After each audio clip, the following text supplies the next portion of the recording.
Any special requests for our drop-in from anyone?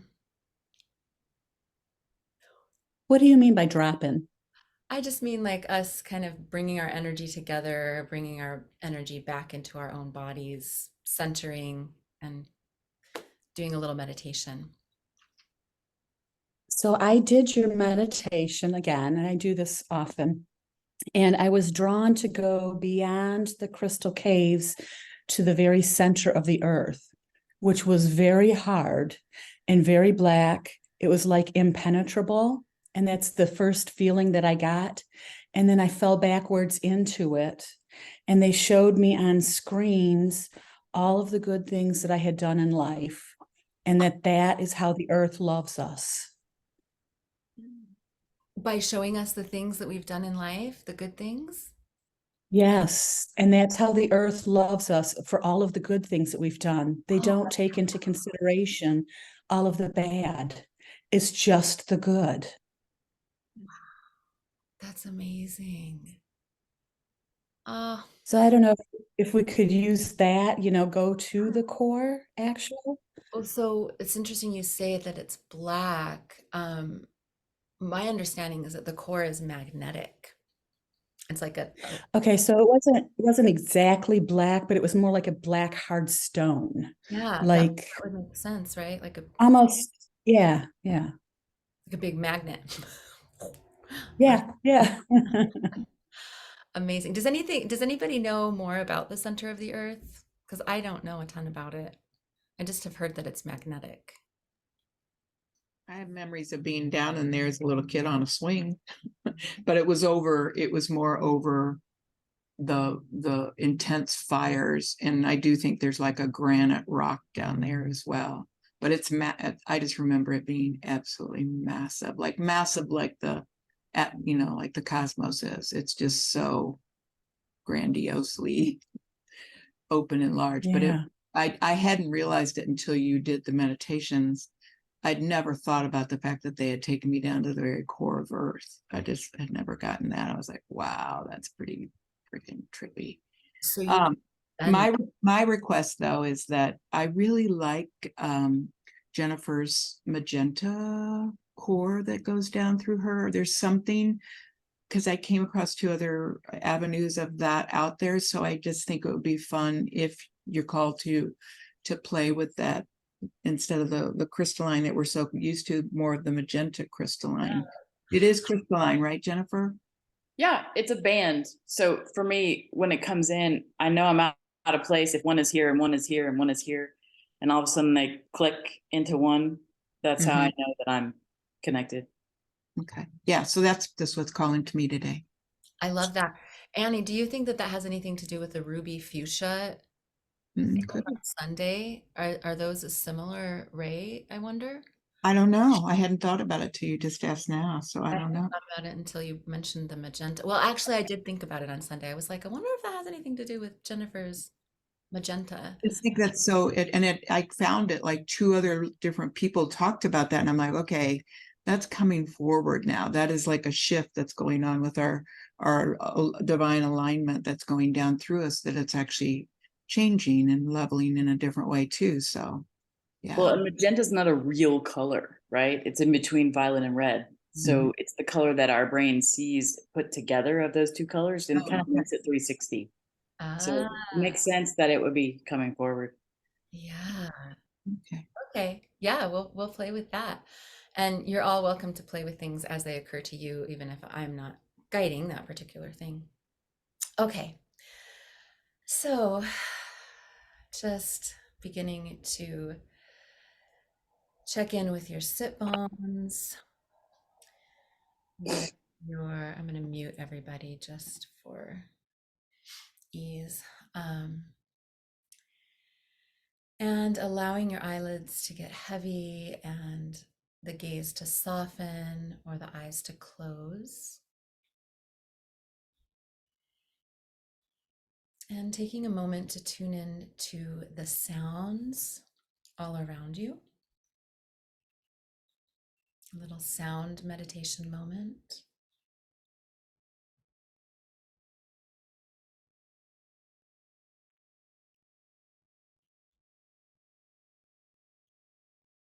I hear so many happy little birds.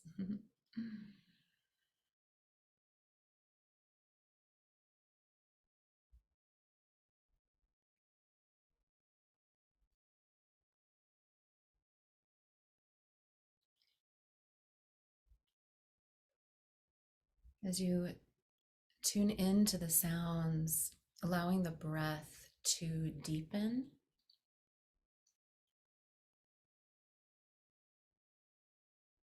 and soften,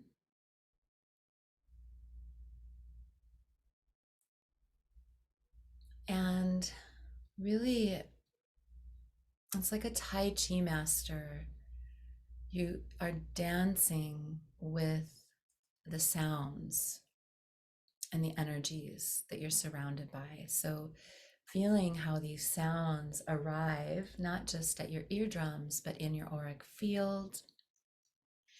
Feel how they dance with your energies. Feel how your energies respond to these sounds.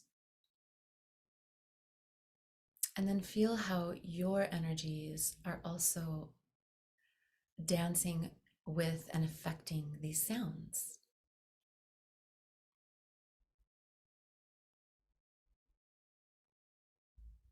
It's becoming a sonic alchemist as we can dance with our sonic environment.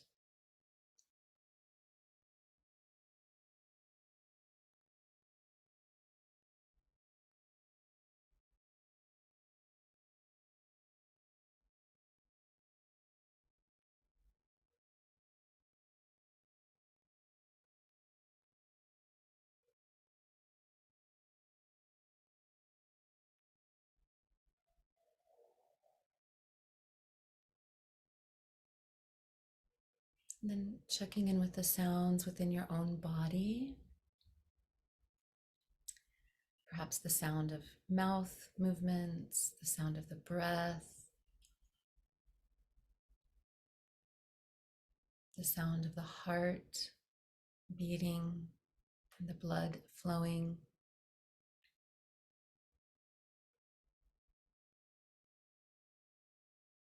You might even be able to sense cells regenerating themselves.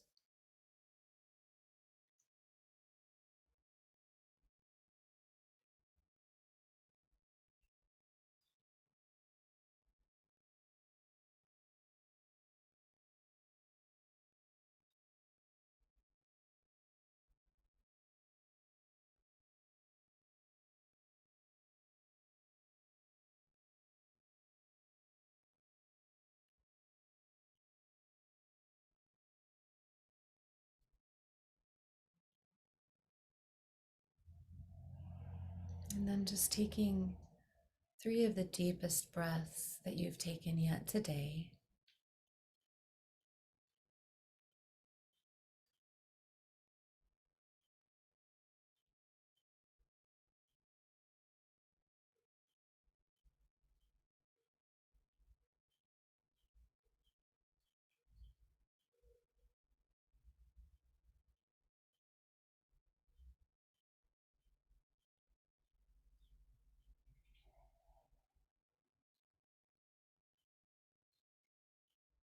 And we'll draw a sacred circle around us clockwise, inviting in the love wisdom beings that are supporting us in this earth walk to step into this space more fully with us as we journey together today. Please protect this medicine space and support us in our cosmic, intergalactic awakenings, healings, awarenesses, shifts, and quantum leaps. We invoke the highest timelines, the highest good of all, through our time together and beyond.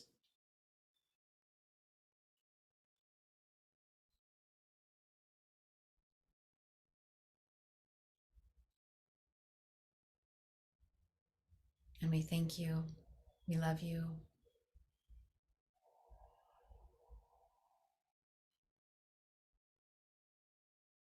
And sending a grounding cord from that second chakra down into the earth.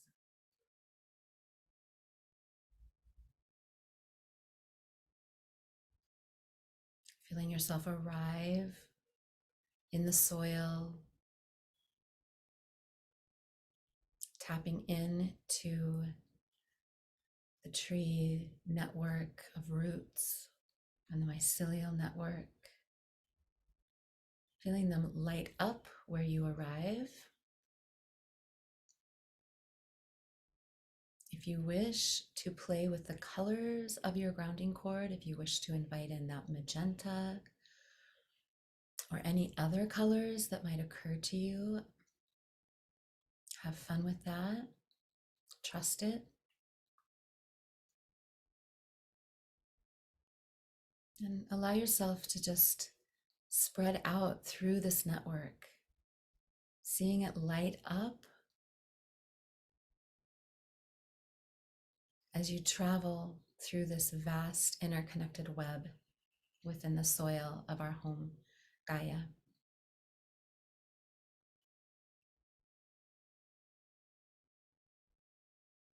Feel this web of information that we are learning to access, we are remembering how to access this web of life.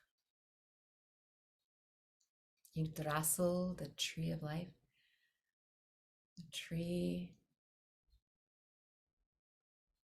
of knowing and interconnection with all.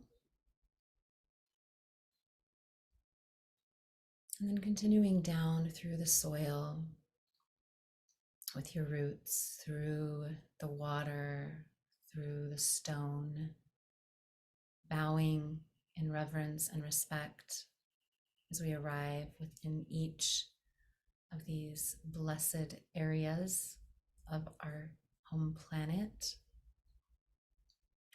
And continuing down until we arrive within the fires.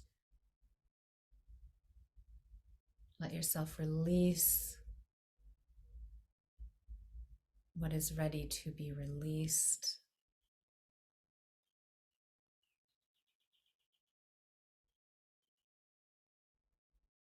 Continuing down, wending your way around the crystals and these crystalline caverns. Big, vast, gorgeous caverns filled with every crystal imaginable. Allow them to present themselves to you, receive you. Again, bowing in respect and reverence, gratitude, recognition. In Lakesh Alakin, I am another you.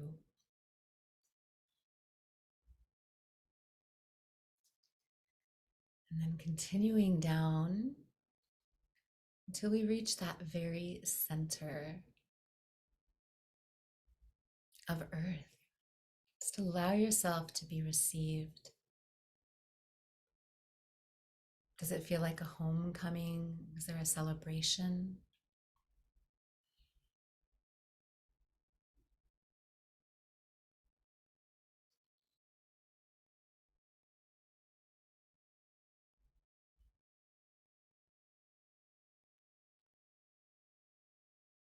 Is there a message or messages? What are you noticing in your body? What is the energy like?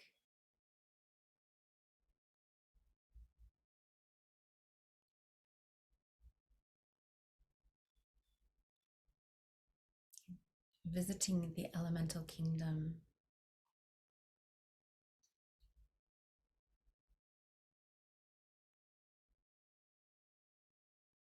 And really allow yourself to establish a really rooted connection here.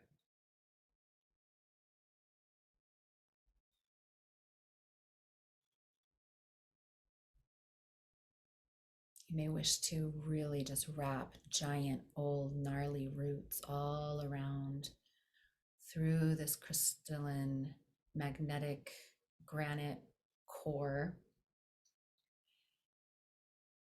So you're really anchoring in really feeling your arrival here. And then drawing all of this goodness through your roots and back up through the crystalline caves, through the fires, through the mantle and crust of the earth, all of the stone layers. Perhaps tapping in with civilizations and life forms that are housed within these many layers of the earth from other times. Just allowing that information to enter into your grounding cord and your roots. Memories from times past, wisdom, knowledge, and continuing up through the water, feeling how each of these areas affects us and is part of us in an essential way. And then drawing the energy through the soil and through the roots, the trees and the mycelium, and up into your first chakra and through your feet and your legs, gathering in that first chakra.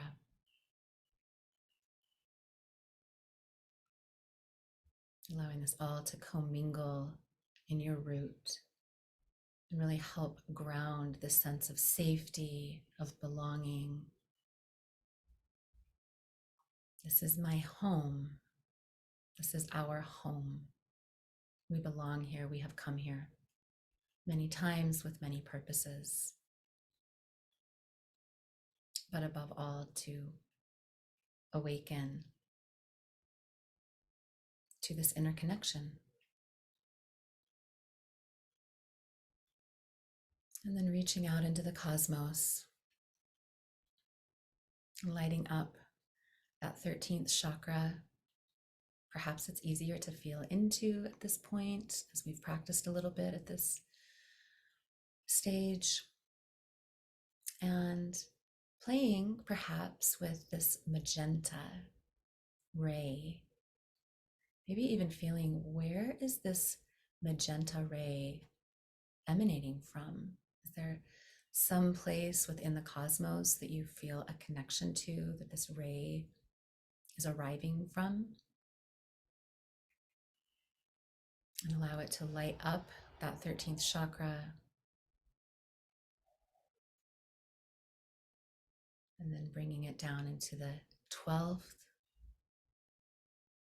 drawing a line of connection from the 13th to the 12th and lighting them both up. Feeling that.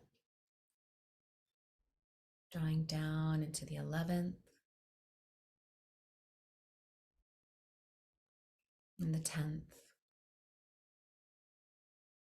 and the 9th.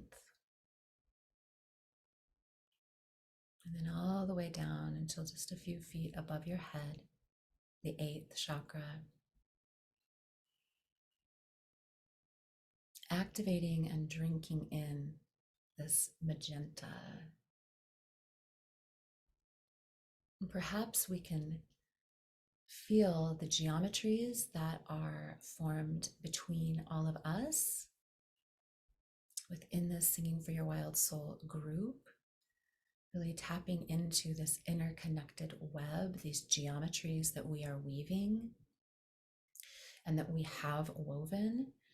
And really appreciate for a moment the complexities of the geometries that have supported us, the blueprints, the cosmic blueprints that have supported us in arriving within this container together to do this work together. And then allowing this energy to pour through the crown of the head. Really drinking in this, they're saying this priestess energy is very important And we are all here to reclaim it and to reactivate what it truly means to be a priestess. It's not for the faint of heart. It is a true deep journey of body, mind, soul, and mastery of self that is required. And again, the masters teaching masters. So really, as you allow this ray, this magenta ray, to enter through that crown chakra, and all this energy to be in the root chakra, just feel this moment of being sourced from the cosmos and sourced from the earth, and then allowing that energy from the seventh chakra to continue down through the spine, lighting up the sixth chakra, and down through the fifth, the throat, and down through the heart, down through the solar plexus. Breathing deeply down into the second chakra, and then feel this beautiful moment of arrival in the first chakra where the earth and cosmic energies meet. It's like a beautiful homecoming. And feel pulsing of energy. And then drawing these energies together up the front of the spine, the front of the body, feeling the activation of the second chakra, and the third, and the fourth. Pausing for a moment with the fifth chakra and really feeling the voice supported by these cosmic and earth energies, by this vastness of life that is able to mingle within the throat, it's this place of manifesting from the realms of spirit and matter into sonic form that carries our intention. It carries the coding of our voices. It carries the ability to mold matter. Our voice literally matters. It shifts and creates and brings matter into being through our intention, meeting with our sound, really feeling the sacred power of this alchemical process. Just bringing more conscious awareness to what this truly means, to the gift of our voices, and also the responsibility that we have to cultivate this powerful gift of creation. And then drawing the energies up through into the third eye and out the crown of the head where they rejoin. This beautiful flow, allowing yourselves to tap into any geometries that you've worked with. If you've worked with your Merkaba, allowing that activation. We can talk about that more. It's not an area of expertise of mine, but we can talk about the Merkaba.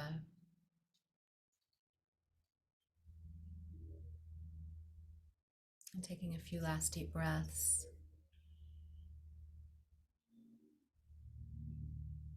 Allowing any last messages or intentions to present themselves.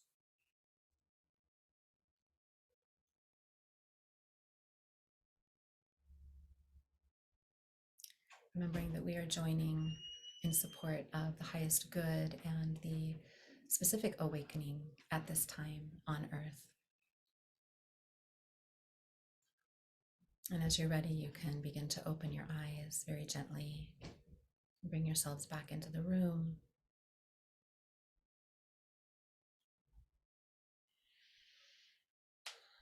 If you have anything you want to jot down, you can do that. Just take your time.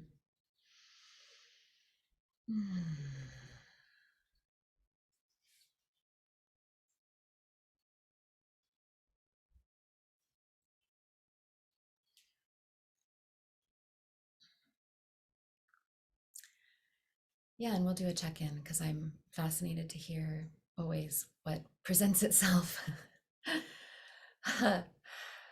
um, yeah, I've had a few things coming forth recently around this whole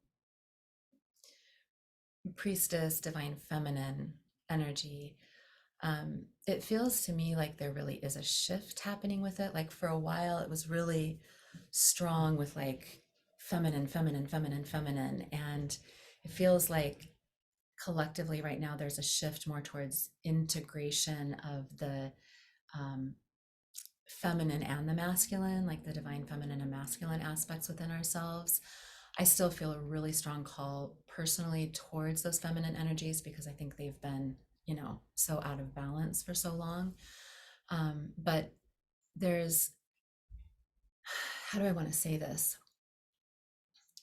Just this sense of this is this is something that has been cultivated for a long time, and it's a really important skill, and it's important for us to keep anchoring it into ourselves because of the disempowerment that women have experienced for so long, and that we really take it seriously and lightheartedly at the same time, but that there is part of this skill is to be able to show up, do the thing, and then shift back into 3D.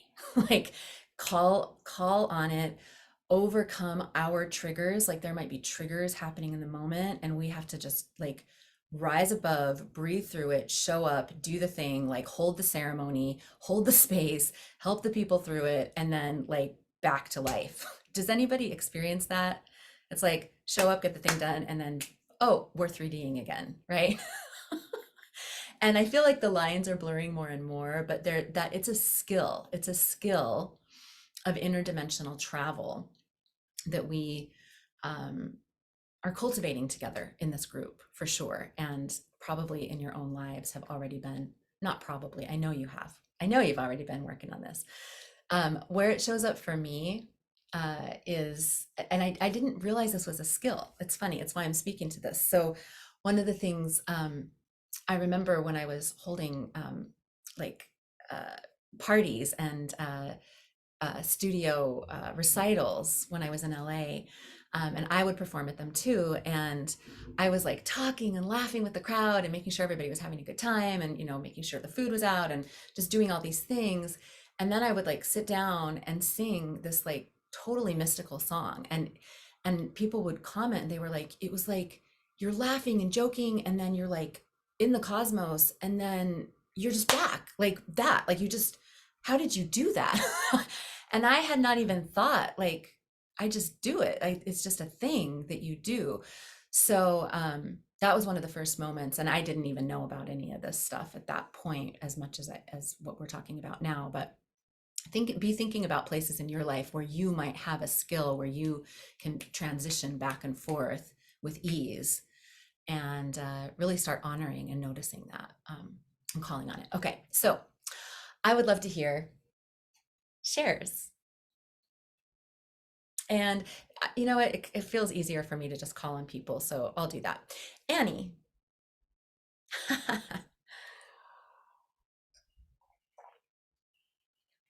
For me, it was very geometrical. Like it almost what one of the few mushroom trips I ever got to take. But it was almost like there was an interplay with form, waves, a lot of yellow colors mixed in with more of the magenta. And I feel like what you're describing is part of whatever this magenta wave is. I feel like it is a calling for the divine feminine to really hold its geometries. That's the best way to describe it, because they are a different type of geometries. And yet one of the things I've learned from this astrology guy that really deep dives into everything is that we're actually going into really more harsh masculine times. So it's like the censorships, the way he's describing, is really going to tighten in so many different ways. So it's interesting for that juxtaposition to be coming together, where we're really, it's almost like we're going to transmute prior times to really go ahead and hold fast within that very simple maneuver into divine feminine. So we're in it, and then we go back into the 3D, but it's got a nicer ease and flow to it, I guess. So anyway, it was neat to see the different really musical notes of waves that were going on during that meditation. Beautiful. Yeah, it's cool. I love all of that. And yeah, agreed. And I was there with you with the geometries. Like, yeah, they were alive and well. Cool. Cool. Yeah, thank you. Jennifer. So I had a lot. A lot. So I have the magenta. I took the magenta down with me. They're doing some logging here, and there's a lot of helicopters, and all I hear is so I've been actually a little off, and for me to get, I have a tree that I go sit by, and to get into her, I met at that mycelium, and then I went down further, and that helped. But I went down to the center, and I love the crystal cave now. I go there all the time. But there's a white dragon that was there for me, but she was white iridescent. And I connected my magenta with her, and then everything inside became light pink, which has to be that divine feminine. So just everything. And then when I left, she gave me a scale for protection, but it was iridescent. So never had an iridescent sort of shield. That was kind of fun. And then I came up, and as we were coming up, I've been doing a lot of color work, and I have a group that I work with. And you said sound is matter. And I had this. So sound is matter, but light is energy. And we've been talking about, and so you said sound is matter, and I heard light is energy, because we've been talking about how to interact with customers, and how do you stay away from the AI that everyone's doing, and having people, because you can't disconnect this stuff, but that's how you don't disconnect it. The voice, our voice, and connecting people to their light. That was the connection I got. But then if I can stay light pink, then I jump back and forth between astrological readings and client consultation, wardrobe and everything. So it's so much easier to be in. I don't know where I am. If I'm in 5, it feels like 5. But if I'm in 5, I have to jump back to 3D, and then everything hurts again, and I have to get used to the density and the heaviness. But that light sound connection, sound is matter. It can shape things. And that was huge to remember that light is always there. And if sound can shape it, maybe we can give it the container that the right things fit in. Yes. Sorry, a lot, but No, sorry. That's Yes, that's exactly. It's like it's bridging. That's the power of sound. And I think, I've been thinking about this for many years. Like, why has there been this campaign of disempowerment around our voices? That has held and captivated my attention for quite a while. And I think it's exactly what you just said. It's because sound has that power to interface. Sound is light. And we'll talk about this. Actually, we haven't gotten this far, but sound does, we can use our voices to create light. But it's denser, like here on Earth. Yeah. Denser, exactly. And it interfaces with this denser reality, and it both lifts the vibration of it. If we use it intentionally, it can lift matter. It can actually like levitate things. You can cut things. You have like Sazer technology, sound lasers. It can do all these things, but we also we can literally shape the world we're experiencing by speaking and sounding. Yeah. And I think that goes back to what Annie was saying with more masculine. It's not, I don't feel like it's masculine as much as it is power. And power's always been associated with masculinity. So Yes. having that pink power, it's like you're pink Power Rangers now, Oh, pink Power Rangers. I love that. Beautiful. Yes. And I love your dragon. Yes, that's so beautiful. I've seen dragons since we started this work, like in clouds and dreams and all sorts of stuff. And I've always loved dragons, but they kind of left me for a little bit, but You're back. We have two dragons that protect our house, amethyst and obsidian, and Mm. they are amazing. And yeah, I have a lot of dragon energy, and they presented themselves in our first Singing for Your Wild Soul group as well. So they are very much dancing with this. Yes. This one's like the color of light, all the colors dancing together to make that iridescence of. Yes. Yes. Yes. Amazing. Okay. Deanna, let's hear from you. You are bathed in that beautiful white light.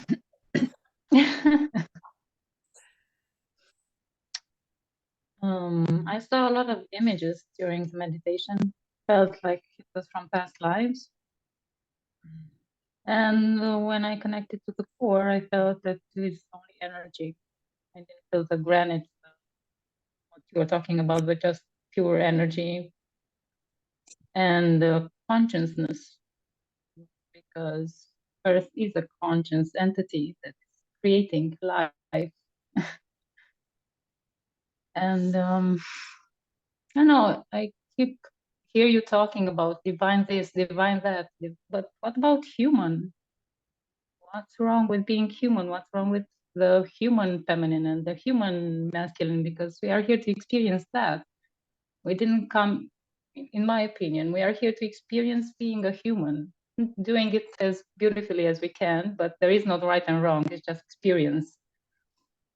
And if we wanted to, I don't know, experience being sound or being just energies or being different kinds of entities, we wouldn't be here. So for now, I just want to honor my human life and my human experience and everything that comes with it.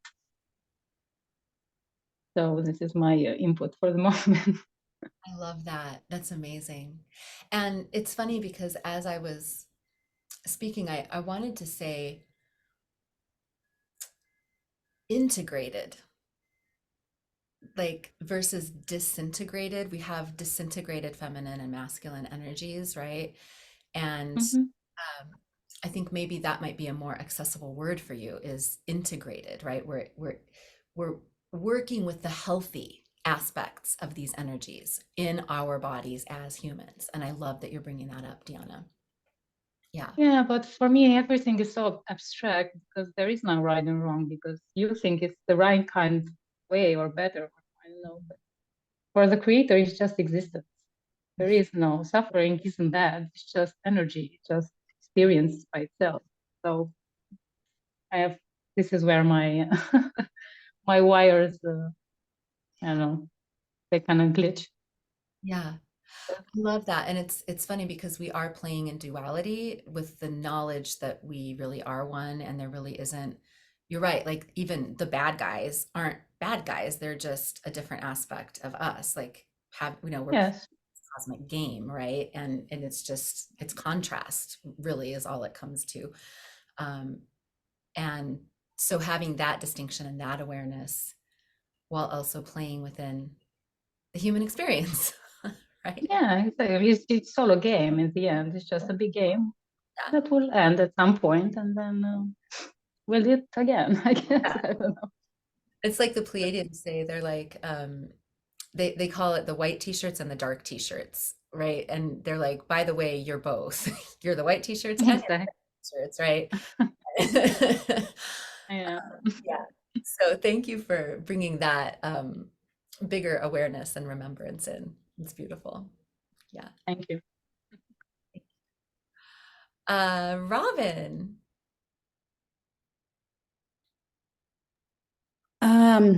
So stepping into the whole integrated stuff, we are bits and pieces of all of it. So in this physical form, we're like a human stew. So that's kind of my take on that. To experience, many different things all at once. And so I had a couple of things. So I went through a very quick layer of honoring my childhood and letting go of any negative things that I felt had been my fault. but it was like really quick, like within a second. It was like, boom, it's gone. But there was a lot of yellow, and behind me is my yellow wall. But I realized that yellow, the color yellow, has been in my life all along subtly.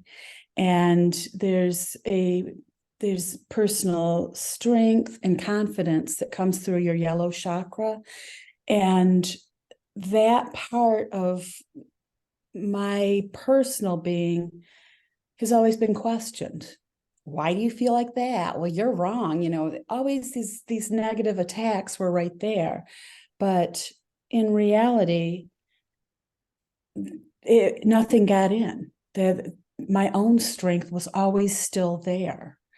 So that came up for me, but it was very helpful and cleansing. And you talk about moving in and out. When I give readings, I am moving in and out at a higher pace, at a faster pace. I mean, because I am telling people what I see, and then I have to bring that back and give an example of how this could work in somebody's life. So for me, giving a reading in and out like that, and being in my store as this persona,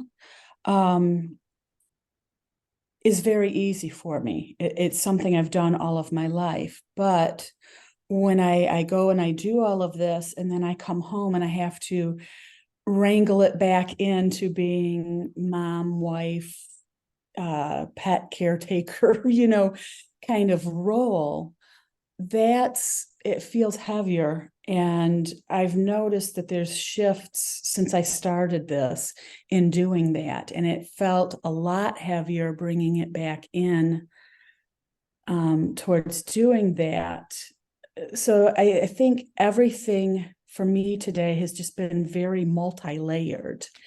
And I don't know where I'm going with this other than back to the integrated human soup. Yeah. Yeah. And then my dog decided that she needed to be a part of this for a little moment and had to come over and just hug on me. Oh, she's like, this feels good, mama. Yeah. Oh, I love that. Um, You yeah. know, though, she's one of my protectors. So I feel very protected in doing all of this. Mm-hmm. Which is important. Yeah, very. I call them temple guardians Mm. who can Yeah. anchor us, like anchor the safe 3D space while we journey through the cosmos and do our thing and then come back. Right. Yeah. So that's really beautiful. Yeah. Yeah. I call it the cauldron of our Mm. cosmos. Yeah. It's our little witchy cauldron, stirring it all together. And um, I think something that it's kind of bridging what Deanna said and then what you're saying, Robin. What's happening right now that's really unique is we're coming out, like we've been well, humans have been through various situations, right, and incarnations and awarenesses, and what we're coming into right now is remembering our divine, like intergalactic, larger aspects of ourselves and integrating them into this physical body, right? So we're bridging that, like, oh, we're human, we're solid, but we're also like energy and soul and awareness and all these lives and all these, we're integrating all of that right now. And I think to bring in the AI, and we talked about this last week, what we are, those of us who are waking up at this time to this and bringing this information forth, we are the technology. Our bodies, Yeah.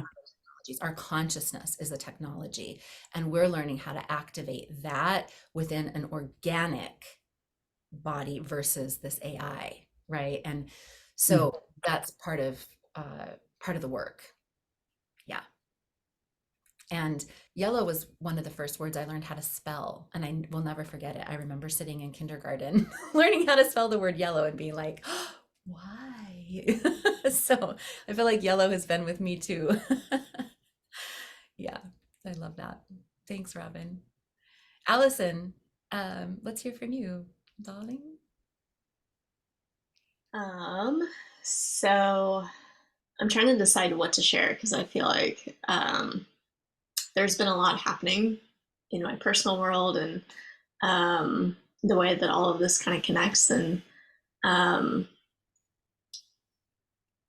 so I guess from the meditation, when you were leading us through the soil into the earth, that feels very comfortable for me. And I don't know if it's because half my chart is earth energy. And so that just feels very familiar and, sort of the density. I guess I sort of dwell well in that density. Um, and oftentimes when I'm trying to connect to like the higher chakras or even to like more ethereal or like air energy and I feel a bit ungrounded, um, that feels like sometimes overwhelming for me.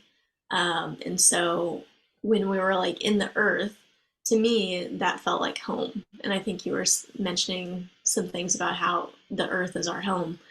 But when we were out at like the 13th chakra, um, I was starting to sort of feel that airiness. And to me, it kind of feels like almost like a frantic energy a little bit. And something that I had to tell myself is this is also home.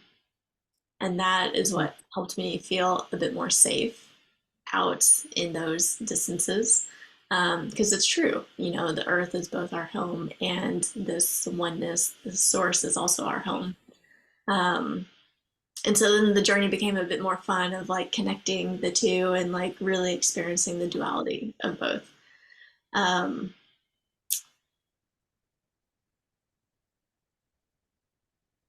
Yeah, so this is kind of a random share, but I didn't have a great night of sleep last night. I was like very active, like trying to fall asleep. I usually fall asleep pretty well, but last night, um, I feel like I probably didn't fall asleep, like deep sleep until 3, 4 a.m. I have no idea.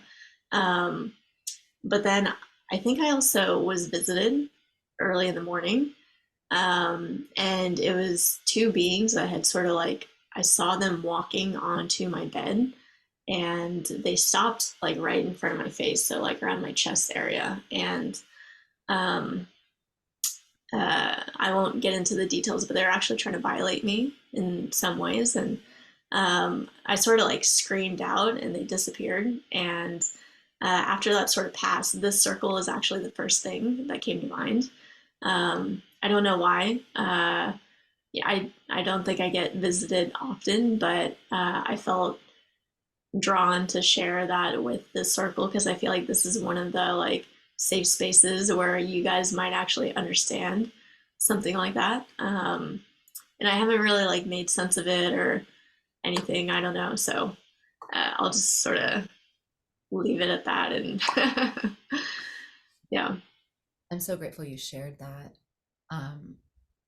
If I sometimes I can be a little naive. I'm like, oh, they were there, yay, she's getting visited, and then you're like, they were there to violate me. Annie, do you want to speak to this? I feel like you might have some really good.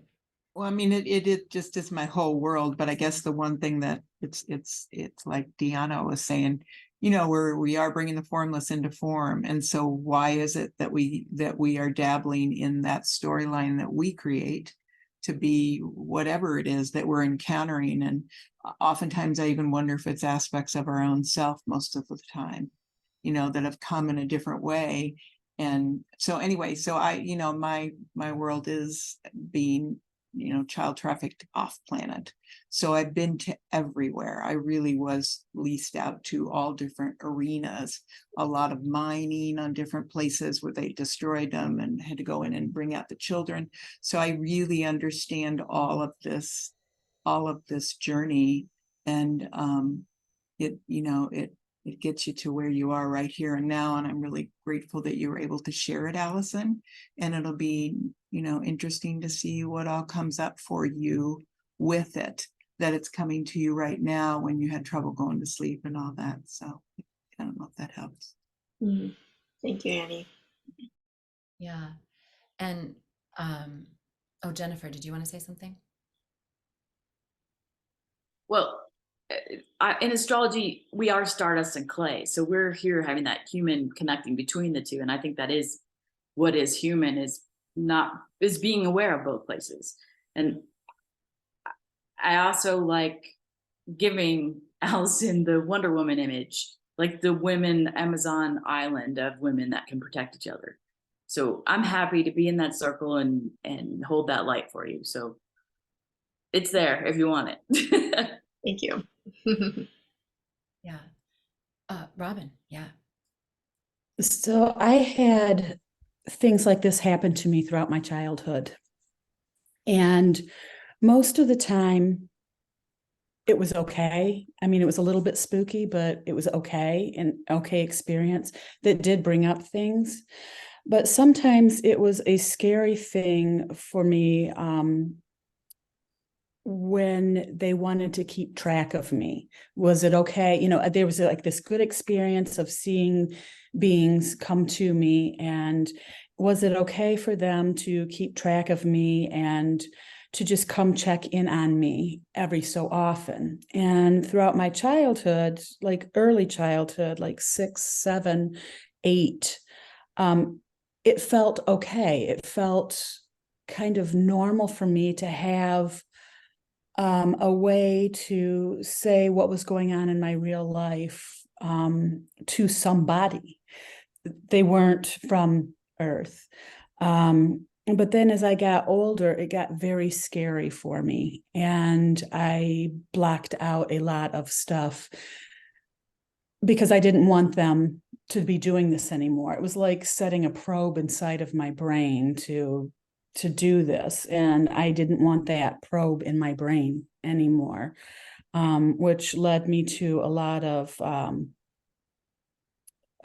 drug experiments in my youth. Not big drugs, just pot and liquor, you know, to kind of numb out certain things. But looking back, I can see that that was a point for me to actually really have my voice heard and say, I don't want this right now. And it was very strengthening. It pushed me into becoming stronger on a level that most people don't even ever think that they have. So this could be, you know, you are safe here and we will all protect you, but this could be a pivotal moment for you to decide to what your strength can be from this. It's a growth experiment. Mm. That's interesting because, you know, I mentioned I have a lot going on in my personal world, and even last night I was sort of planning things out for my business and deciding when I was going to make certain moves, and you know, just having more clarity on my game plan. And a lot of it was centered around finally deciding to put myself out there, share what I'm doing with the world. And so I think it's interesting how you sort of connected that, Robin, about, um, you know, sort of tapping into that inner strength to do these things, and also learning how to have boundaries and speak up for myself as well as I'm doing this.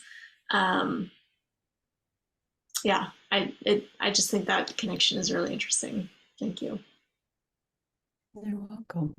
Yeah. I'm so grateful for this circle, and you are held within this circle, um, and in good company. But, um, yeah, to be able to speak these things, and I'm grateful for that, because these circles aren't super common. They're becoming more common, but I mean, I think we can all agree there's not a ton of places in our lives where we could just like freely speak. Oh, I was visited last night by two beings, right?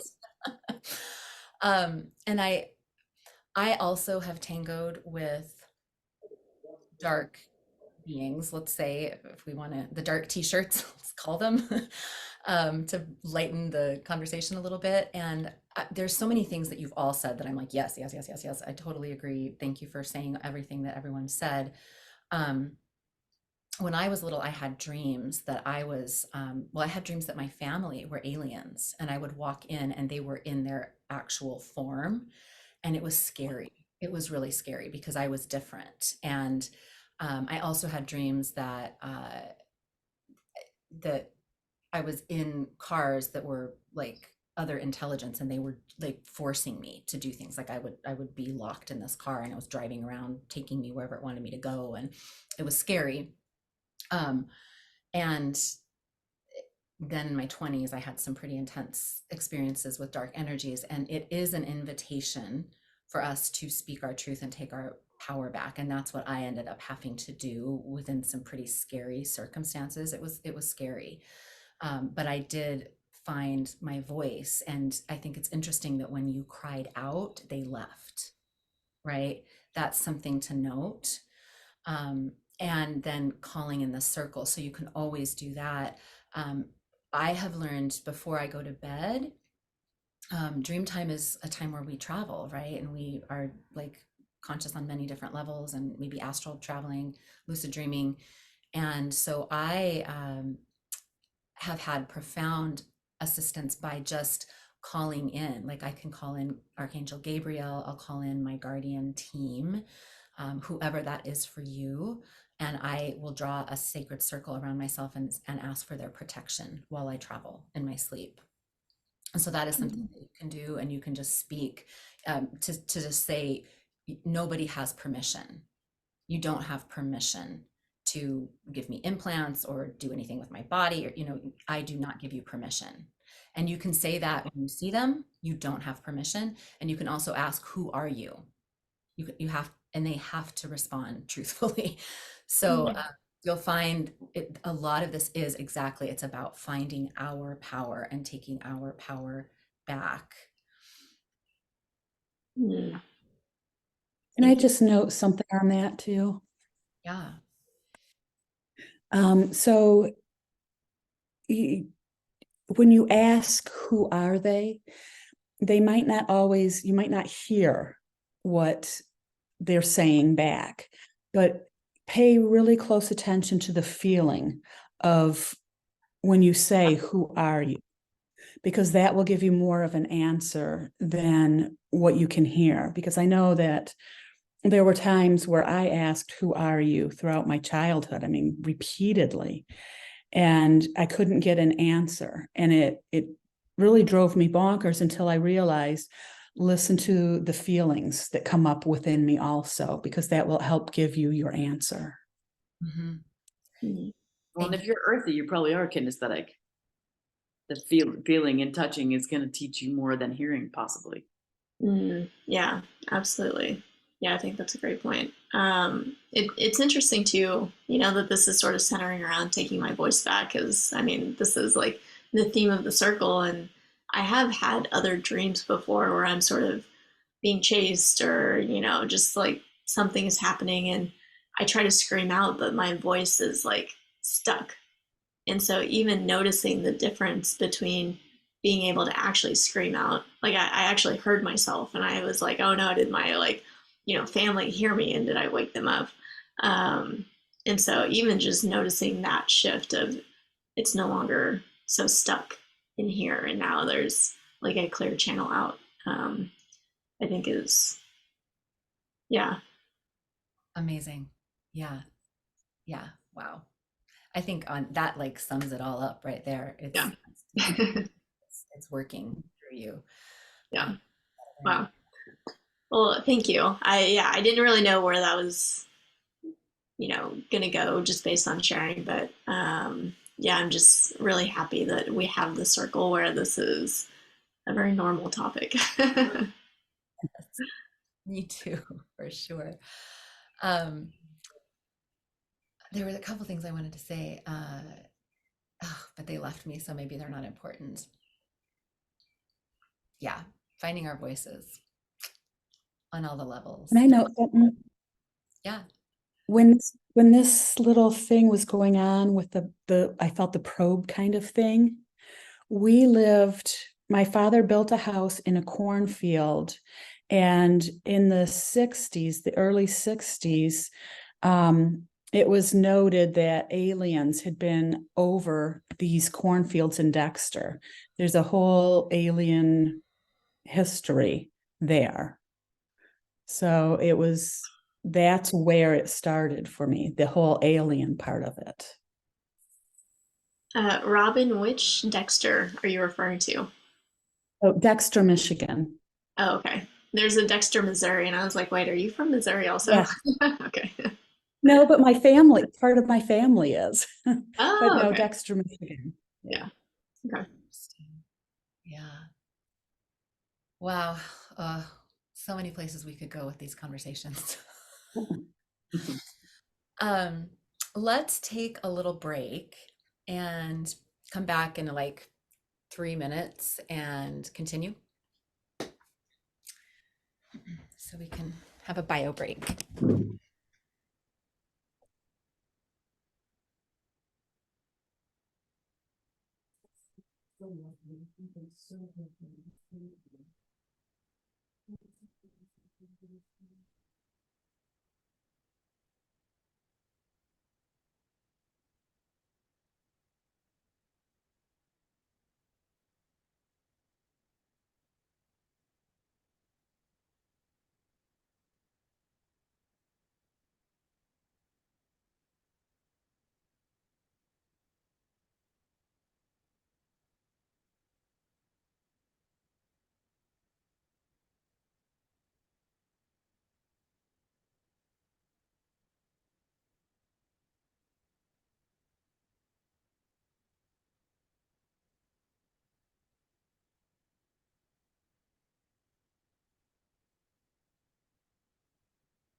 I forget to unmute myself.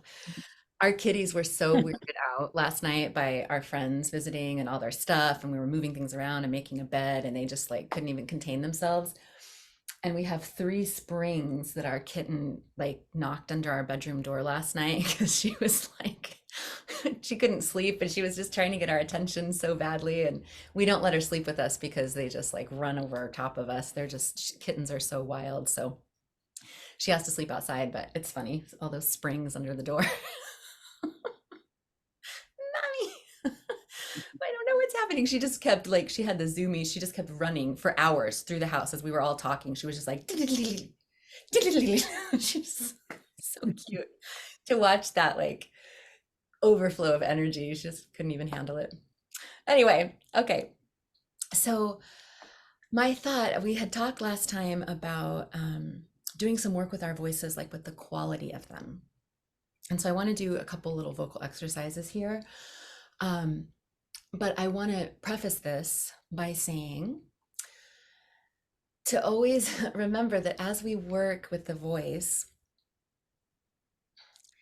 I feel like really the more enlightened a society becomes, the more that we would be working with somatic and voice, just like how we inhabit our physical being. Kind of like what Deanna's saying, like, how can we be this most amazing version of being a human, right? And I feel like the sign of an awakening society is as we become more aware of how we're using ourselves, the sounds we're making, the intentions we're holding, the thoughts we're thinking, raising our consciousness, how we move, how we take care of ourselves with food, diet, all that. So as we go into this territory with honing and refining our voices, I just find that as a counterbalance, it's very important to just be like, this doesn't define me. It's not like I'm like, it's a moral judgment on myself if I don't like the sound of my voice, or if, you know, I'm not able to do certain things with my voice that I'd like to be able to do. Like if I'm struggling to sing in tune or sound pretty when I sing or whatever it is, speak up for myself, whatever the judgment that's coming up about the voice, it's just important to have this counterbalance of that doesn't make me a bad person, right? Like I am not a lesser person because I don't like some aspect of my voice. And then to just gently like play with it and hone and have it not be this big dark thing that we're judging in ourselves. So just wanted to have that as the backdrop as we move into maybe refining the sound quality of our voices, right? So one of the things that I know that Alison has struggled with, and this comes from various things, for instance, acid reflux can cause the voice to get more scratchy and irritated. But also it's where the voice is resonating in the body. So we're going to play with this thing that I call the pencil exercise. So if we imagine if we had a pencil, do I have a pencil? I have a pen. And we have this pencil here, and this is playing with the resonance in the body. So if I speak under the pencil and the sound is resonating like down in my body more or in my throat, it might sound more like this. So this is under the pencil, and I'm going into some of what's called vocal fry. And that's that kind of, you hear that sound in my voice, that's vocal fry. A lot of people speak with vocal fry. It's kind of a thing that you hear, and it's actually a vocal technique that you can use when you sing. And it's cool. Like you'll hear Britney Spears uses a ton of vocal fry. It gives it that kind of sexy, sultry quality, right? Or it's a quality that we love in like Stevie Nicks' voice. She's got that like, you know, gritty quality in there that's just like pretty awesome, actually. So it's a vocal technique, and it's not particularly harmful to the voice, but if we speak in it a lot, and most of us who speak in it a lot speak in it because we've been surrounded by people who speak with that sound quality, right? So it's like we soak it up like a sponge, and we just do it because that's the vernacular of where we've grown up, right? So For some of us, it depends if we're putting a lot of strain on the voice and speaking with vocal fry and there's like tension in there, that can lead to irritation over time and cause issues. So this is the under the pencil. So let's just try that now. You can all just play with like, and we'll let you play with it on mute for a moment, but then maybe we'll just go around and let you kind of share your vocal fry with us. So just say your name. Hi, my name is Kimberly, but say it with a lot of that fry, and just imagine it's resonating under the pencil in your throat more. Jennifer.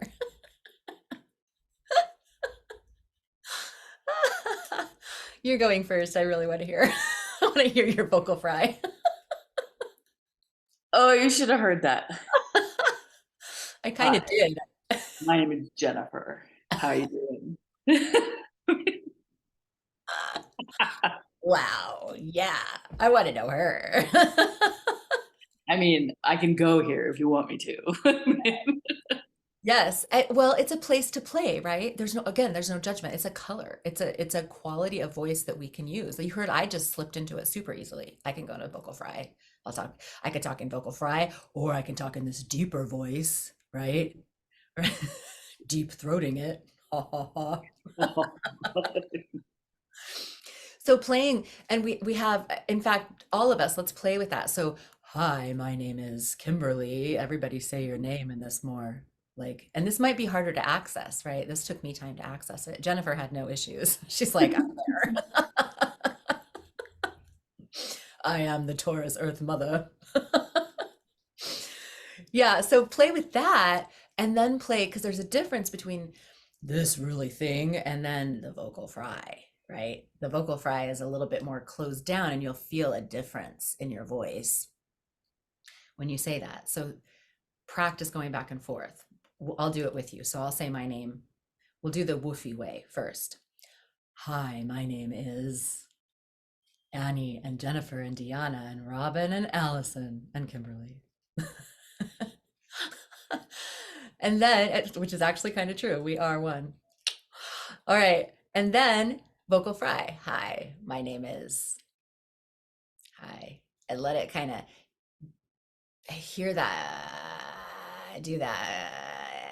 And that's just a very like light kind of approximation of the vocal cords. They're just kind of grazing together to create that crackly quality.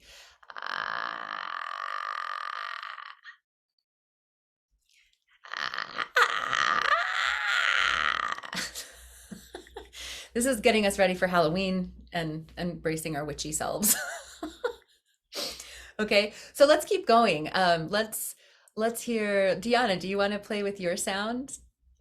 Share your sounds with us. Hey. Yes, that's It doesn't come out. Hi, my name is Diana. so true. Yeah, baby. Like, hi, my name is Diana.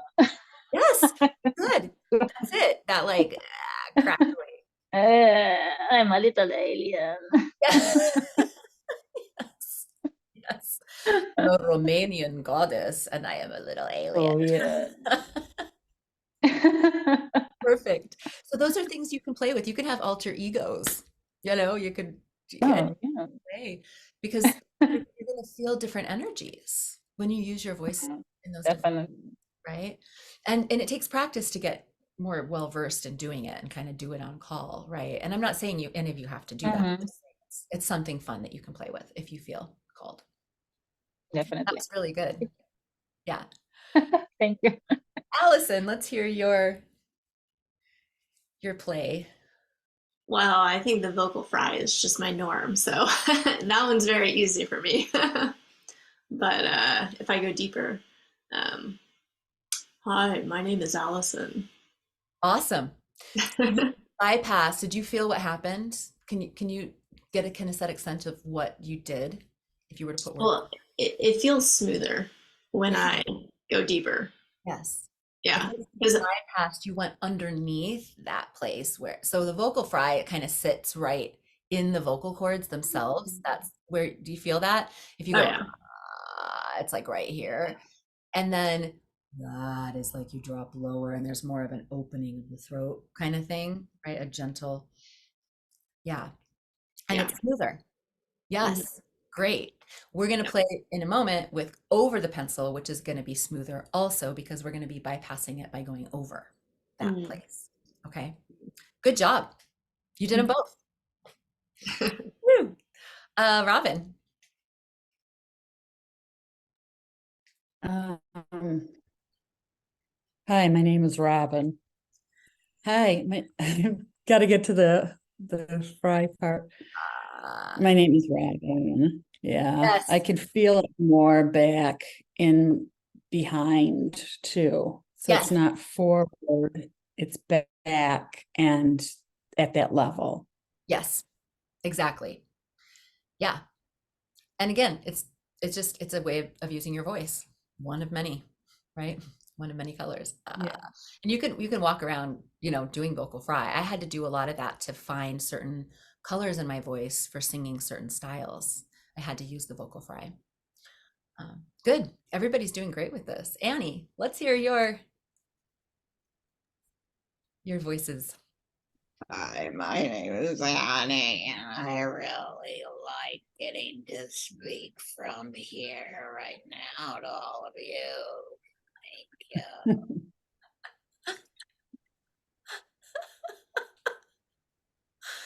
Ah, I love it. Where's your low, sultry tones? Yeah. Feels very black, red. Yeah, I see those colors too. Yeah. Jennifer, is that what you see? What do you see when you hear the fry? It's like a dark aubergine, so pretty there. Mhm. Cool. Annie, do you have your low, throaty, sultry sound? Lower than more sultry. Okay. Yeah, this voice. My name is. Oh, it's so good to get to meet you. I'm really grateful to be speaking to you right now. Yes, good. You feel how that resonates differently. Well, I don't know the word resonate. Resonate is what I want. Truthfully, it's kind of freaky for me. So resonate isn't a word I want. Actually, I it's too close to so much of what I witnessed out there. It's like funny, interesting. What does resonate mean to you? Kind of like be in alignment with it. Okay, so you don't want to be in alignment with that sound. Right. Gotcha. Yeah, not at all. Yeah. Okay. And that's fine. It's interesting because if I think about it for myself, many times when I hear my voice go into that, it's been related to anger. Yeah. Okay.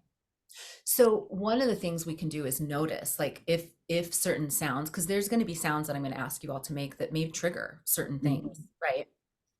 Certain memories, experiences, other people, ways of being that we don't like. So one, just noticing that and being with it and being like, okay, that's triggering this, and here's why. Or I don't know why, but it's still triggering something. The other thing we can do is reclaim it. Or a different, like, okay, I'm giving this a new definition, like I'm redefining the sound.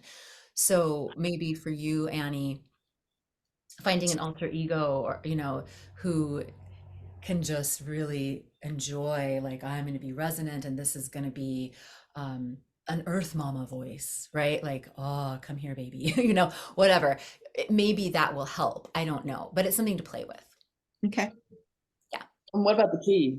I think the key is key, no pun intended, because it's not, if it's in a different key, it's a different sound and a different resonance. So some of them may be dissonant for you, and some of them may be harmonic. Yes. And always trusting that. Yeah. Because you can go low, but you can go low in another key. I mean, Yes. And so the interesting thing about when we're talking is we do have, like, probably a key note within each range of our voice that our voice would be resonating at, and we'd have to use a little thing to figure that out. But how do I want to say this? Speech is melodic, right? Speech is melodic. And that's one of the ways that I help people understand that I don't believe in tone deafness, because if you can speak your language with proper inflection, then you are hearing and matching tones, right? So language is melodic, but language does dance around different notes. So if we're centering in the low part of our voice, there might be a key tone that is happening, and that might, so it might, Annie, it might shift what Jennifer's saying. Say you're like here on this note and this feels wrong, but then you go lower and that feels better, right? And that could be you just shifting the key center and playing with that. So you might play with slightly like low but a little bit higher, and then low but lower, and see if anything in there feels more comfy. Yeah, thanks for bringing that in, Jennifer. Okay, so next step of this is over the pencil. Okay, so we can loft the sound. I think of it like, you know, shooting a basketball or something, and the basketball is now going to go up and over the pencil. So we're lofting the sound so it's resonating more up in the back of the head and through the face and through the top of the head. So hi, ha, aha. Aha is a good sound to try, right? So aha, aha. And this is going to be more head voicey, right? Aha. Hi. So hi, my name is Kimberly. Say your name.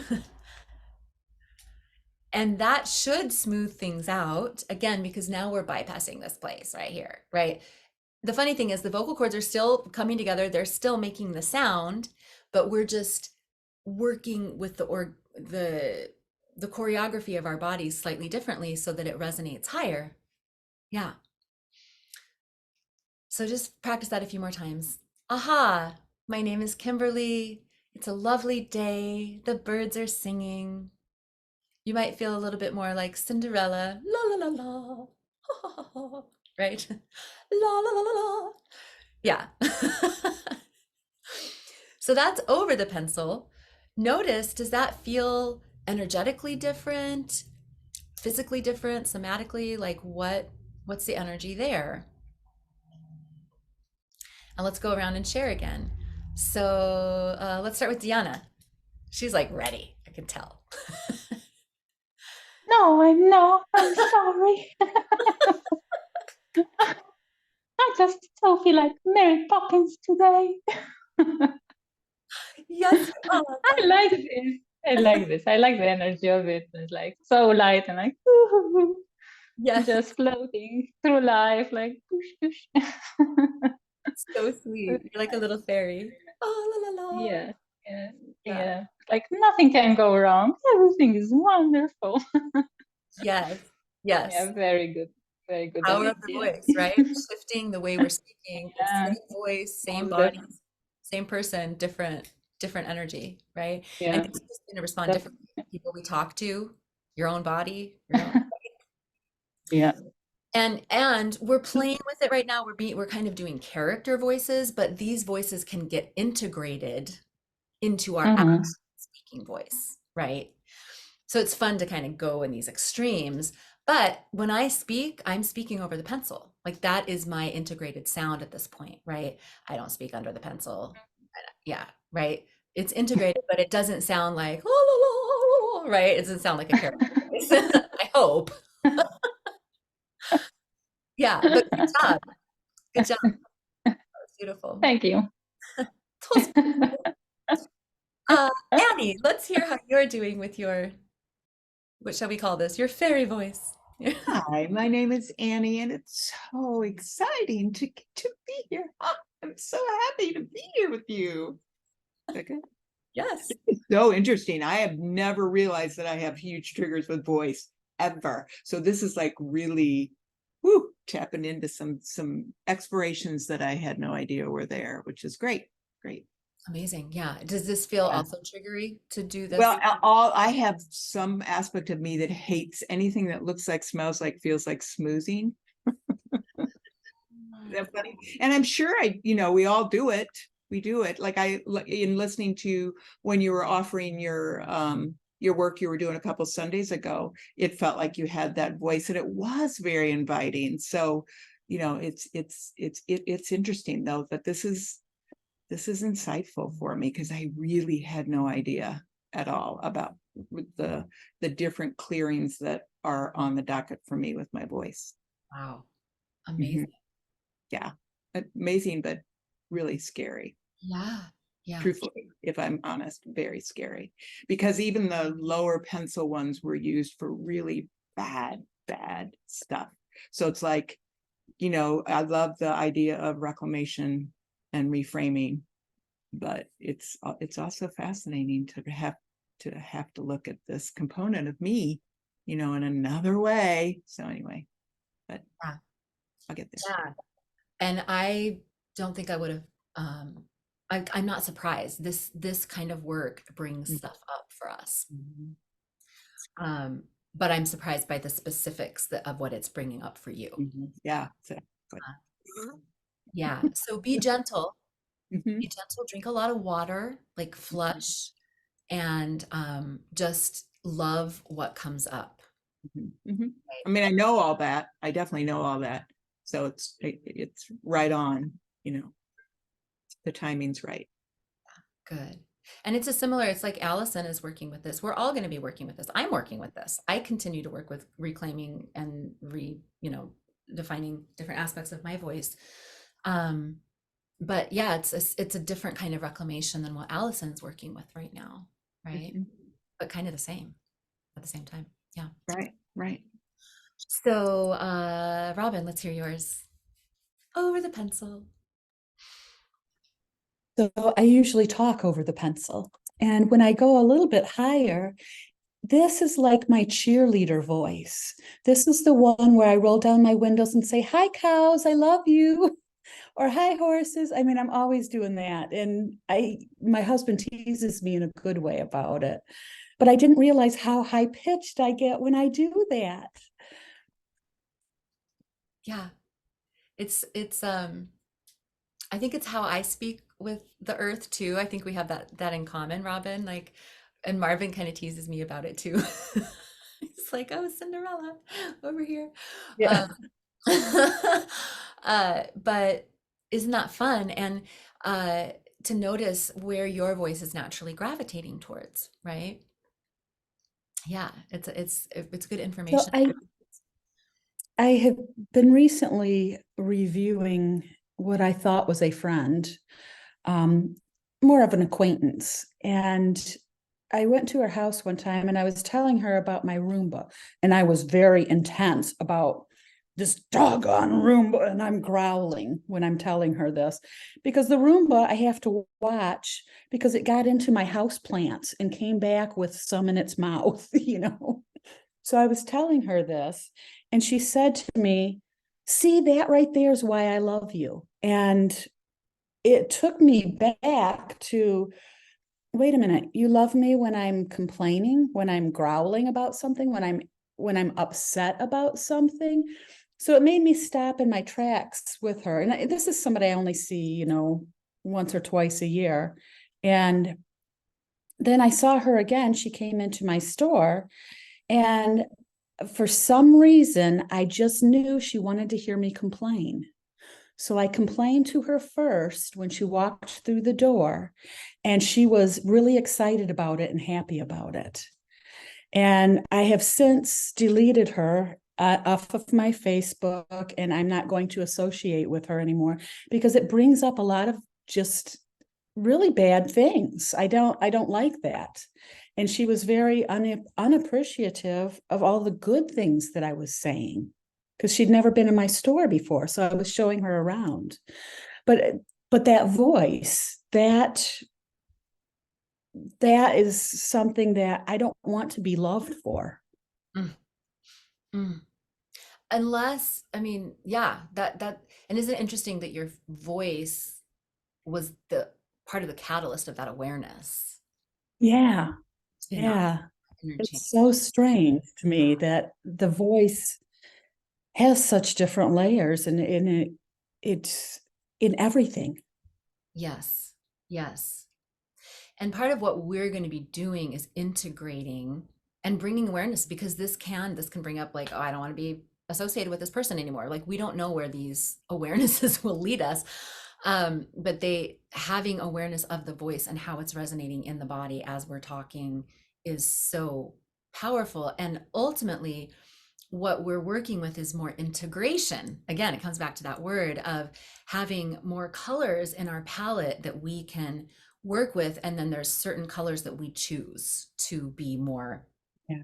like, it feels better to speak over the pencil and when I do that, I complain less, right? Like interesting that would Yeah. be a connection, but I find that that's actually true. Our complaining voices tend to be lower and growlier and right? Versus when we get in that over the pencil, it's actually going to work with our psyche and help us raise, literally it's raising the vibration, it's raising the frequency, right?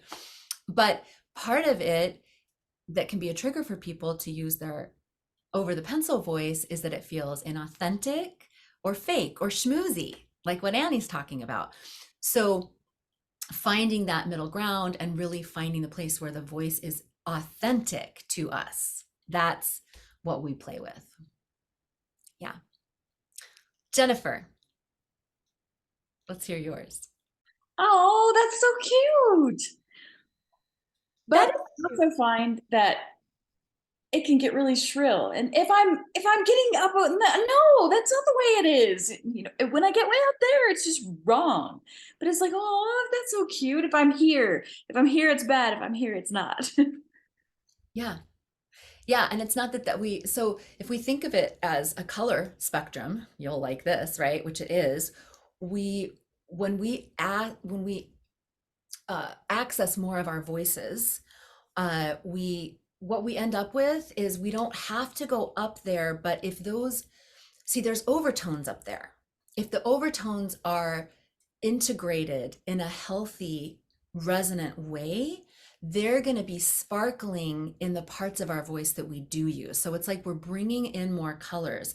Same with the undertones. Like this is why we do sirens and some of these vocal warm-ups, because as we work through the whole voice, we activate all the colors and then they're all in our color palette, and they don't have to be like, we don't have to be going to the extremes of them, but they are informing and filling out and making it a more beautiful painting when we speak. Does that make sense?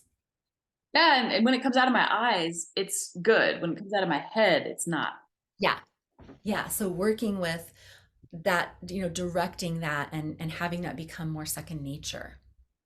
Yeah. Yeah. Good. All right.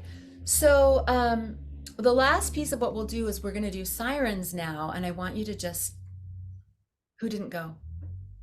Oh, Alison, well, she's down there on my screen at Alison, I'm least. sorry. Allison, I didn't mean to skip you. Let's do it. Oh my God, I can't believe you skipped me. Right? Look at Yeah. that. Did you hear that? Did you feel Yeah. that? Yeah, it was much smoother, although I feel like I'm running out of breath when I do it. Yeah. So there's going to be an adjustment period and you're going to have to play with it. Um, the breath eventually will balance out. I'll tell you that. Especially if you do the power breaths that are in the online course, those will really help you build your breath capacity. Mm. And we'll do power breaths another day. But right now you're having to move more air than you're used to moving, I think is what's happening. Yeah. I think I'm in the habit of holding my breath when I speak. And so actually having the breath move as I talk, I'm like, oh my God, what is happening? Yeah. And you might get lightheaded even. Yeah. Yeah. And I've noticed that when I begin to run out of breath, I go back to my vocal fry. Yeah. So for you, it sounds to me like allowing the flow, like tapping in with the flow in your body to allow that breath and Mm. sound.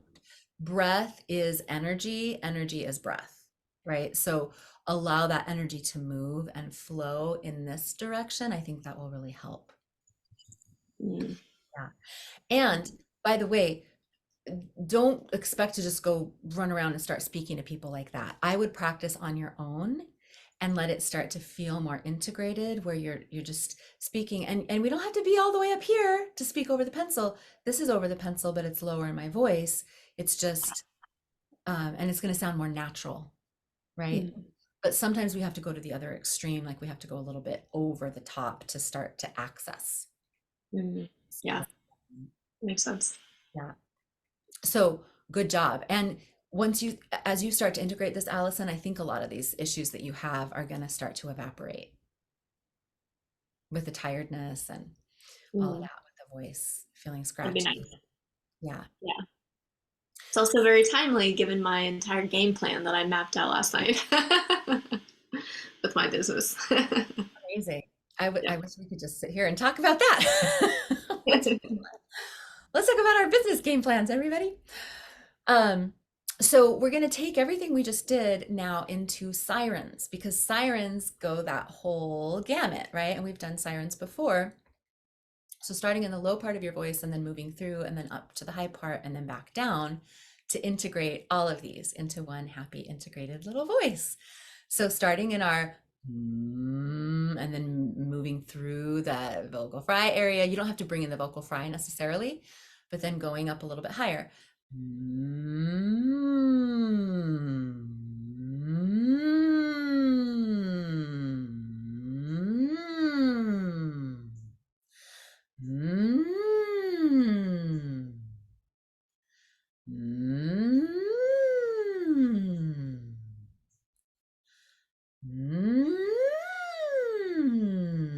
I don't know why my hand is raised. It raised itself.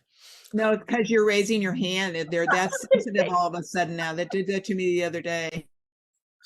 That's so weird. AI is going over the top here. It's like, oh, raise my hand.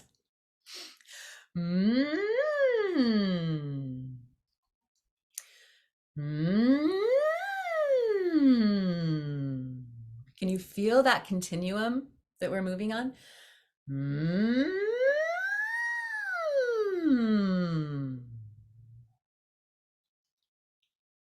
So we've got the woofy with the low end, and we've got the middle, and then we've got the woo high shrill.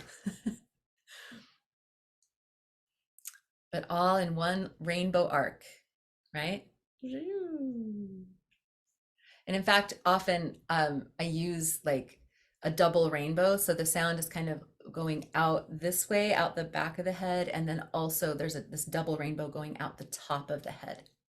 Feels like that. And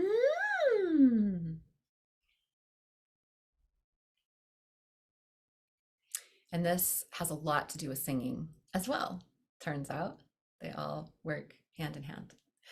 Good. So let's have any last thoughts or shares as we wrap up today. Anything else that's occurred to you that feels important to bring in the space? I would love for you to give us the name of the apps that you were talking about last time for the key. Yes. Okay. Thank you. I forgot all about that.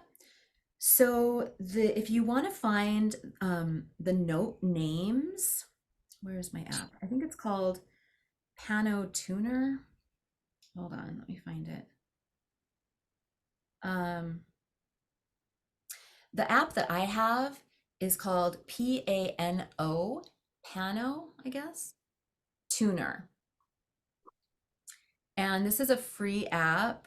Let me see if I can show you. Whoops, I just hit. It has pop-ups. Okay. So it has notes, and as you know, if I go it'll tell me what note that is. Right? So it's a D sharp kind of, right? A sharp D. So this is great for tuning, like when I'm tuning my harp. This is what I use.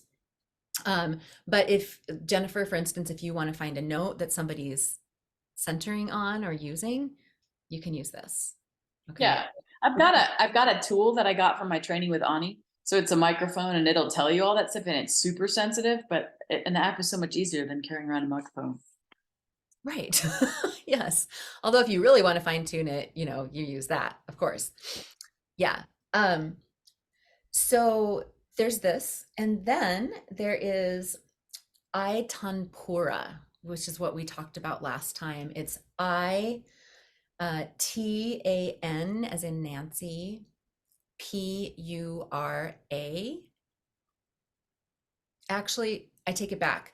So there's iTempura, but the app I really wanted to tell you about is iTabla, TABLA, iTabla. And I have the pro version because the free version only lasts for a minute and I want it to go longer than a minute.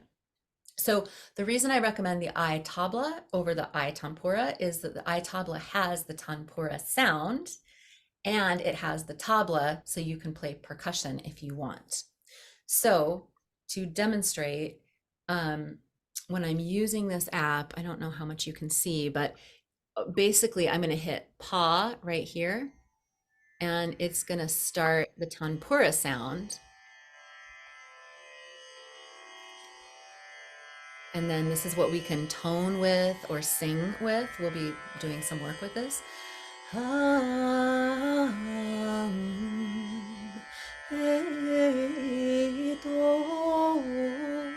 Right? So this is like a symphony in my phone. And it's amazing to weave your voice in and out of this. And you can change notes. So this is D. I can go to the mixer. We might have to do like, I'm not exactly sure how to do an like tutorial on how to use this. But if I go to the mixer, it's hard to see, but I can change the note up and down up here. So I can, you can play through it and be like, oh, this is the note that feels good to me today. I'm singing an E, right? Or now I'm in F. Okay. So this is something you could recommend that people use, Jennifer, if you know what their note is, right? And they can just play this, play it, sing with it. And then if I go back to the main, it's called controls page. So there's down at the bottom, you kind of navigate through. The only two I use are the mixer and the controls at the bottom. So there's a button here and I can play the tabla. So now,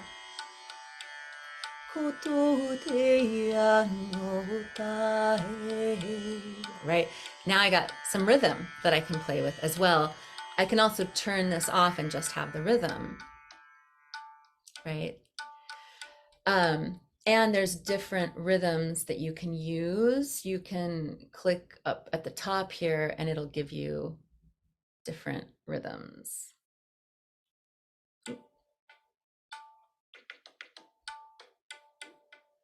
Yeah, so you can play with that. And it's got rhythms in 9, and 3, and 4, and 8, and all these different. So it's fun. Stop it. Okay, there we go. Yeah, so that's a great tool. And I have a Dropbox folder that I'll share with you down the line. I want to be able to walk you through what's in there. But I do have a couple little warm-ups where I'm teaching you how to sing with this. Like we do do through so you can play with those notes and start getting used to singing with that tempura sound. And it's easy to translate singing with the tempura to singing, for instance, with a crystal bowl, because they have very similar qualities. It's a drone with very complex harmonics. So as you learn how to use that on your phone, which is a lot cheaper than, for a lot of people buying a crystal bowl, but if you want to move in that direction, it's preparing you for that. Cool?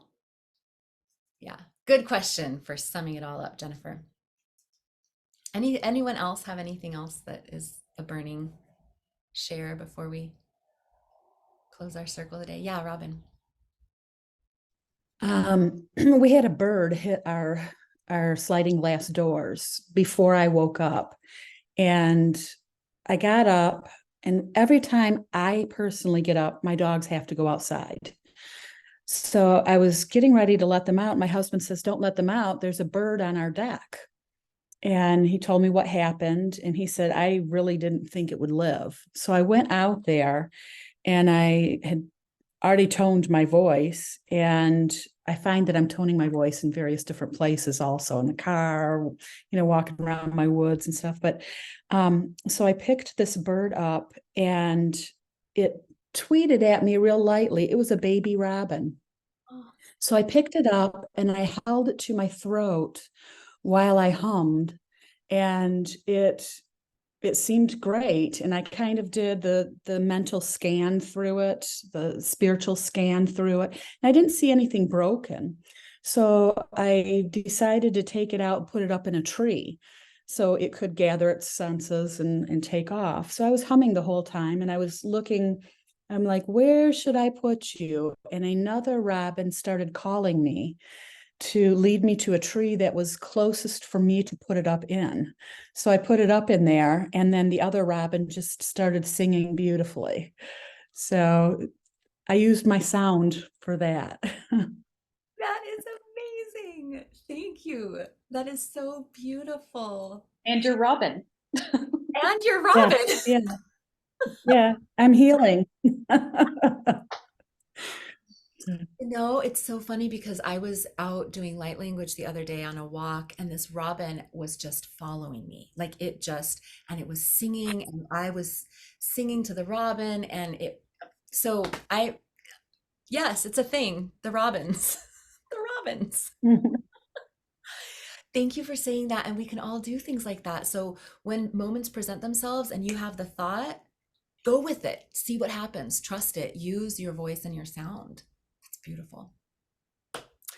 On that note, we shall close the circle for the day. Yes, thank you, sisters. So good to be with you. Thank you to our teams.